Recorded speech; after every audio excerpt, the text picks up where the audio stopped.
Hello everyone, good evening. তো এখন বাজে ঘড়িতে ওই 9:30টার মতো। আমরা একটু বেরিয়েছিলাম, জাস্ট আসলাম বাড়িতে। আর আজকে ঈদের জন্য হাজব্যান্ডের থেকে আমার ঈদিটা নেওয়া হয়নি, তো এখনো বাইরে বসে আছে। ওকে গিয়ে বলবো ঈদি দিতে। চলো দেখি কি দেয়, আর চলো তোমাদের সাথে শেয়ার করছি।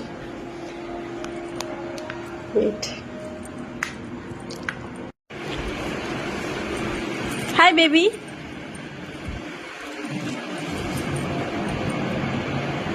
हे मिस्टर, ऊपर वाले की नाम पे कुछ दे दे। ঈদি দাও। হ্যাঁ, আজকে সারাদিন পেরিয়ে গেল, ঈদ চলে গেল, ঈদি দিলে না। হবে না, ঈদি দিতে হবে, ঈদি দাও। আপন পয়সা মাংটা है। টাকা তো নাই, তাহলে ক্রেডিট কার্ড নিয়ে যাও তুমি। এই নাও, ক্রেডিট কার্ড নিয়ে যাও, যা ইচ্ছা কিনে নিও।